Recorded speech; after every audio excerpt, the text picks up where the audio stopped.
Good day mga ka-sports natin dyan. Mean Mendres hinanap ng kanyang mga fans sapagkat simula nang lumipat nga ito sa Chocomucho kung saan ay tila ba madalang nga ipasok ni Coach Dante Alinsunurin sa loob ng court. Kilala natin si Mean Mendres na tahimik lang ngunit scoring machine yan. Kung saan nga noon ay ipinasok rin ito ni Coach Dante at binigyan siya ng pagkakataon at pumuntos nga siya ng double digits at siya pa nga ang hinirang bilang player of the games. Subalit, simula nang ipinasok ito ng nakaraang taon ay hindi na nga natin na mataan pa muli na ibinalik itong si Mean Mendres. Panawagan nga ng mga fans ni Mean Mendres at ng kahit ng Chocomucho fans, sana daw ay gamitin nito ang mga dekalibre rin na manlalaro na nasa bench gaya nga nila Micah Ortiz, Mendres at marami pang iba.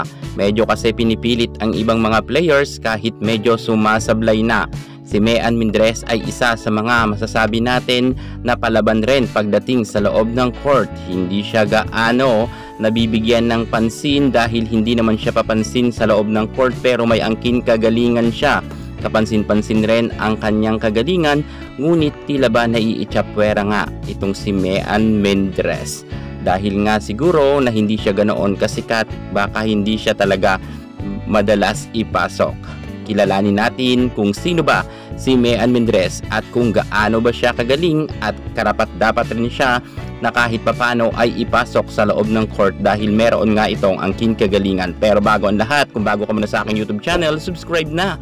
Click ang ating notification bell para lagi kang updated sa lahat ng issue sa volleyball. Susunod na.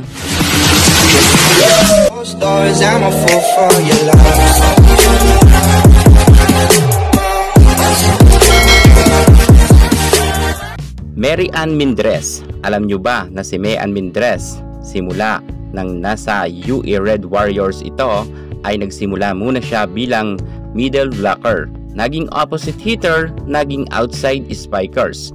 Marami talagang mga napuntahan rin na mga posisyon ang nasabi nating si Mean Mendres. Kasama niya noon ang mga superstar na si Kat Arado, Baliton at si Abil, kung saan sila nga noon ang namumuno pagdating sa UE Red Warriors, kung saan si Mean Mendres ay isa nga sa mga bumubuhat ng team at kitang-kita natin na kahit sobrang lalakas ng Ateneo noon, UST, Adamson, FEU, De La Salle, pero nakikipagsabayan ang UE sa pangunguna yan ni Mean Mendres at ni Judith Abil. Ang kanilang tandem noon ay talagang masasabi natin na tila ba meron pag-asa nga na maipanalo nila ang bawat games at nakakalusot naman sila dahil nananalo naman sila. Si Mean Mendres ay hindi rin talaga siya masasabi natin pwede ibang kubang kulang basta-basta dahil may angking kagalingan ito. May appearance na nga rin ito pagdating sa international kung saan napasama nga siya noon ng kanyang collegiate career sa Team Philippines. Magaling talaga itong si Mean Mendres. Hindi lang talaga siya masyado nabibigyan ng credit ng ibang team na kanyang napupuntahan. Pero dito nga sa Chocomucho, mas malala ang naging kanyang karera na tila ba hindi siya masyado napapansin. Noon naman kasi sa Petrogas Angels ay madalas nga siya ipasok sa loob ng court at madalas rin siyang isama sa first six at kitang-kita naman natin na very effective talaga kapag pinapasok si Mean Mendres. Nag-iiba talaga ang play ng Petrogas kung kaya mas lalong lumalakas at hindi nababasa nga ng kanilang mga nakakalaban. Ng panahon nga ni Mean Mendres nang nasa Petrogas Angels siya ay nagkaroon nga sila ng gold medal ng 2 beses sa Reinforced Conference. At pagkatapos naman na mapapunta itong si Mean Mendres sa Petrogas ay lumipat naman siya kasama nga ni Coach Ral Ricafort kung saan napunta naman ang magaling natin na si Mean Mendres sa PLDT.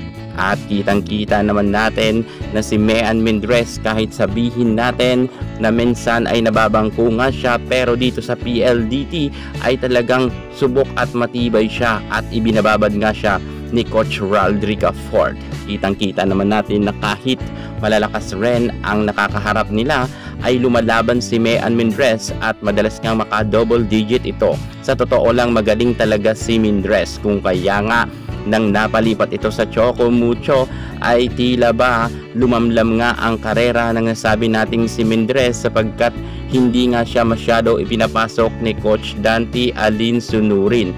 Alam natin na si Mayan Mindres ay meron talagang angkin kagalingan at meron naman ibubuga pagdating sa loob ng court, ngunit kapansin-pansin talaga ng karamihan na ang mga players kahit ma-error na sa loob ng court ay tila ba hindi pinapalitan. Meron naman silang Mayan Mindres na kung saan kapag off talaga si Manabat or si Tolentino, pwede naman silang sumugal pagdating kay Mayan Mindres. Alam nyo ba na sobrang effective rin ang mga powerful attack ni Mayan Mindres at tusok na tusok talaga. Malupit rin to si Mayan. Hindi lang talaga kasi siya ganoon na players kasikat. Hindi gaya kasi ng iba kahit hindi naman magagaling pero sikat sila.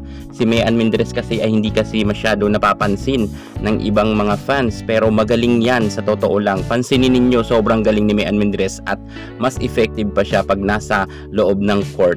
Kaya't subukan sana ni Coach Dante Alinsunurin ang ating nag-iisang Mayan Mindres. Magaling to, promise. Makikita nyo magbabago ang Choco. Gayunpaman na kay Coach Dante Alinsunurin pa rin dahil siya naman ang nagdidesisyon sa kanyang mga players kung sino ang kanyang ipapasok. Siguro mas alam niya ang magagaling na players kung kaya si Mayan binabangko.